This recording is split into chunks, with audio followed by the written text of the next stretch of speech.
ಈ ಒಂದು ಪಲ್ಲುನ ಎಡಿಟ್ ಮಾಡೋದು ಹೇಗೆ ಅಂತ ನಿಮಗೆ ತೋರಿಸ್ತಾ ಇದ್ದೀನಿ. ಎಡಿಟ್ ಮಾಡಬೇಕಂದ್ರೆ ಈ ರೀತಿ ಸಣ್ಣದಾಗಿ ಇರುತ್ತಲ್ಲ, ಇದನ್ನೆಲ್ಲ ನಾನು ನಿಧಾನಕ್ಕೆ ಮಾಡಿದ್ದೀನಿ. ಬಟ್ ನಿಮಗೆಲ್ಲ ಅಷ್ಟು ನೋಡೋ ಅಷ್ಟು ಪೇಷನ್ಸ್ ಆಗೋದಿಲ್ಲ ಯೂಟ್ಯೂಬ್ನಲ್ಲಿ ಅಂತ ಉದ್ದೇಶಕ್ಕೆ ನಾನು ಅದನ್ನು ಫಾರ್ವರ್ಡ್ ಮಾಡಿ ವಿಡಿಯೋ ಹಾಕಿದ್ದೀನಿ.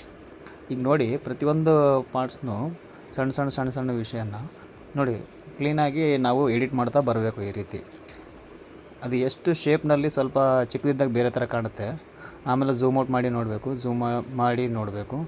ಆವಾಗ ನಮಗೆ ಯಾವ ಶೇಪು ಕರೆಕ್ಟ್ ಅನಿಸುತ್ತೆ ಆ ರೀತಿ ಮಾಡಿಕೊಂಡು ಆಮೇಲೆ ನಾವು ಅದನ್ನು ಕೈ ಬಿಡಬೇಕು. ಆನಂತರ ಈಗ ನೋಡಿ, ಪ್ರತಿಯೊಂದು ವಿಷಯನೂ ಯಾವ ರೀತಿ ಚಿಕ್ಕೆ ಇಟ್ಕೊಂಡು ಹೋಗ್ತಾಯಿದ್ದೀನಿ. ಪ್ರತಿಯೊಂದು ಚಿಕ್ಕೆ ಇಟ್ಟೆ ಮಾಡೋದು. ಮಾಡಾದಮೇಲೆ ಅಷ್ಟೊಂದು ಮಾಡ್ತೀವಲ್ಲ, ಅಷ್ಟು ಮಾಡಲಿಕ್ಕೆ ಅಷ್ಟು ಪೇಷನ್ಸ್ ಬೇಕು. ಅಷ್ಟು ಪೂರ್ತಿ ತೋರಿಸ್ಬೇಕು ಅಂದರೆ ಯೂಟ್ಯೂಬ್ನಲ್ಲಿ ತುಂಬ ದೊಡ್ಡ ವಿಡಿಯೋ ಆಗಿಬಿಡುತ್ತೆ ಇದು. ಅಂದರೆ ಯಾರೂ ನೋಡೋಲ್ಲ ಆವಾಗ. ಅದೇ ಒಂದು ಬೇಜಾರು ಅನ್ನಿಸ್ಬಿಡುತ್ತೆ ಎಲ್ರಿಗೂ. ಈಗ ನೋಡಿ, ಅಷ್ಟು ಪಾರ್ಟ್ಸ್ ಮಾಡಿ ಅದನ್ನೇ ರಿಪೀಟ್ ಹಾಕಿ ಅಡ್ಜಸ್ಟ್ ಮಾಡಿದೆ, ಔಟ್ಲೈನ್ ಮಾಡ್ಕೊಂಡಿದ್ದು. ಅದಾದಮೇಲೆ ಈಗ ನೀಟಾಗಿ ಎಡಿಟಿಂಗ್ ಮಾಡಿದ್ದೀನಿ. ಇದನ್ನೆಲ್ಲ ಬ್ಲೂ ಕಲರಲ್ಲಿ ಮಾಡಿದ್ದೀನಲ್ಲ, ಅದೆಲ್ಲ ನೀಟಾಗಿ ಎಡಿಟಿಂಗ್ ಮಾಡಿ ರಿಪೀಟ್ ಆಗುತ್ತೆ ಇಲ್ಲ ಅಂತ ಸೆಟ್ ಮಾಡಿದ್ದು.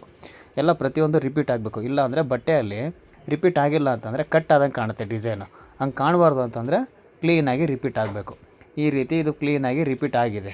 ಇವಾಗ ಸೆಟ್ ಮಾಡಿದ್ದೀನಿ.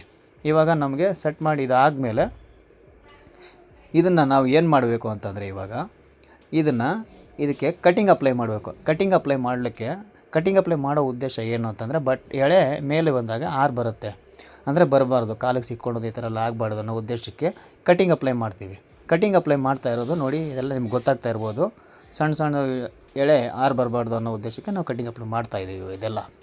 ಅದೆಲ್ಲ ಕಟಿಂಗ್ ಅಪ್ಲೈ ಮಾಡಿ ಅದೆಲ್ಲ ಸೇಮ್ ರಿಪೀಟ್ ಇರೋದ್ರಿಂದ ಅದನ್ನು ಮಿರರ್ ಮಾಡಿಕೊಂಡು ಸೆಟ್ ಮಾಡಿ, ಫ್ಲಿಪ್ ಮಾಡಿಕೊಂಡು ಸೆಟ್ ಮಾಡಿ ಆ ರೀತಿ ನಾನು ಮಾಡ್ತಾಯಿದ್ದೀನಿ.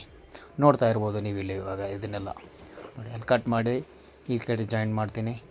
ಅಂದರೆ ಸೇಮ್ ಪಾರ್ಟ್ ಇದೆ ಅನ್ನೋ ಉದ್ದೇಶ. ಇಲ್ಲ ಅಂದರೆ ಅದಕ್ಕೂ ಸಪ್ರೇಟಾಗಿ ನಾವು ಮಾಡಬೇಕಾಗತ್ತೆ. ನಿಮಗೆ ಕಾಣಿಸ್ತಾ ಇರ್ಬೋದು, ಕರ್ಸರ್ ಕಾಣಿಸ್ತಾ ಇರ್ಬೋದು ನಿಮಗಿಲ್ಲಿ. ಈ ರೀತಿ ಇದೆ ಇದು. ಇವಾಗ ನೋಡಿ, ಸೇಮ್ ಪಾರ್ಟ್ಸ್ ಇತ್ತಲ್ಲ, ಅದನ್ನು ಕಟಿಂಗ್ ಅಪ್ಲೈ ಮಾಡಿ ಎಲ್ಲೆಲ್ಲಿ ತಪ್ಪಿದೆ ಅದನ್ನೆಲ್ಲ ಮ್ಯಾನ್ಯುಯಲ್ಲಾಗಿ ಸಣ್ಣದಾಗಿ ಮತ್ತು ಚಿಕ್ಕೆ ಇಟ್ಕೊಂಡು ಚಿಕ್ಕೆ ತೆಗೆದು ಆ ರೀತಿ ಸೆಟ್ ಮಾಡಬೇಕು ಅದನ್ನು. ಯಾಕಂದರೆ ಬಟ್ಟೆ ಮೇಲೆ ನೀಟಾಗಿ ಕಾಣಬೇಕನ್ನೋ ಉದ್ದೇಶಕ್ಕೆ ನಾವು ಇದನ್ನೆಲ್ಲ ಸೂಕ್ಷ್ಮವಾಗಿ ಮಾಡಲೇಬೇಕು.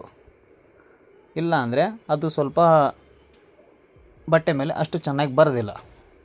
ಅದ್ರಗೋಸ್ಕರ ನೋಡಿ, ಇದೇ ಸೇಮ್ ಪಾರ್ಟ್ಸ್ ಇದೆ ಇಲ್ಲಿದೆ ಅಂತ ಅದನ್ನು ತಂದು ಈ ರೀತಿ ಮಾಡ್ತಾಯಿದ್ದೀನಿ. ಪ್ರತಿಯೊಂದನ್ನು ಹಾಗೆ ಕಂಟಿನ್ಯೂ ಮಾಡ್ತಾ ಹೋಗಬೇಕು.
ನೀವು ಇಷ್ಟೊತ್ತರೆಗೂ ನೋಡಿದ್ರಲ್ಲ, ಇದೆಲ್ಲ ಕಟಿಂಗ್ ಮಾಡೋ ಪ್ರೊಸೀಜರ್. ಈ ರೀತಿ ಎಲ್ಲ ಪ್ರತಿಯೊಂದು ಕಟಿಂಗ್ ಮಾಡಿ ಅಪ್ಲೈ ಮಾಡಿ ಆದಮೇಲೆ ಬ್ಯಾಕ್ಗ್ರೌಂಡ್ನಲ್ಲಿ ಎಳೆ ಬರಬಾರ್ದು ಅನ್ನೋ ಉದ್ದೇಶಕ್ಕೆ ಈ ಪಿಂಕ್ ಕಲರ್ ಆ್ಯಡ್ ಮಾಡಿ, ಅಲ್ಲಿ ನೋಡಿ ಪಿಂಕ್ ಕಲರ್ ಕಾಣಿಸ್ತಾ ಇರ್ಬೋದು ನಿಮಗೆ. ಪಿಂಕ್ ಕಲರ್ ಇದೆಯಲ್ಲ, ಅದು ನೋಡಿ, ಅದನ್ನು ಬ್ಲಾಕ್ ಡಾಟಲ್ಲಿ ಇಕ್ಕಿದ್ನಲ್ಲ, ಅದು ಬ್ಯಾಕ್ಗ್ರೌಂಡಲ್ಲಿ ಎಳೆ ಬರಬಾರ್ದು ಅನ್ನೋ ಉದ್ದೇಶ. ಇದು ಇಷ್ಟೆಲ್ಲ ಮಾಡಿ ಆಯಿತು. ಈಗ ಫೈಲ್ ರೆಡಿ ಆಯಿತು. ಈಗ ಲಾಸ್ಟಲ್ಲಿ ತೋರಿಸಿದ್ನಲ್ಲ ಬ್ಲ್ಯಾಕ್ ಕಲರು, ಮತ್ತೆ ತೋರಿಸ್ತಾ ಇದ್ದೀನಿ ನೋಡಿ.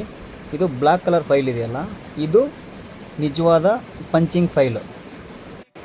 ಈ ಫೈಲ್ನ ಕಾರ್ಡ್ ಓಡಿಸಿ ನಾವು ಜಕಾರ್ಡ್ಗೆ ಹಾಕಿದಾಗ ನಾವು ನೇಯ್ತೀವಲ್ಲ ಆವಾಗ ಸೀರೆ ಮೇಲೆ ನಮಗೆ ಡಿಸೈನ್ ಬರುತ್ತೆ. ಆ ಡಿಸೈನ್ ಬರಬೇಕಂದ್ರೆ ಮುಂಚೆ ಈ ಕಾರ್ಡ್ ಇರಬೇಕು, ಜಕಾರ್ಡ್ಗೆ. ಇಷ್ಟೊತ್ತರೆಗೂ ಎಲ್ಲರೂ ಈ ವಿಡಿಯೋ ನೋಡಿದ್ದಕ್ಕೆ ಎಲ್ಲರಿಗೂ ಧನ್ಯವಾದಗಳು. ಇಷ್ಟ ಆದರೆ ಮಾತ್ರ ಲೈಕ್ ಮಾಡಿ, ಸಪೋರ್ಟ್ ಮಾಡಿ. Thank you.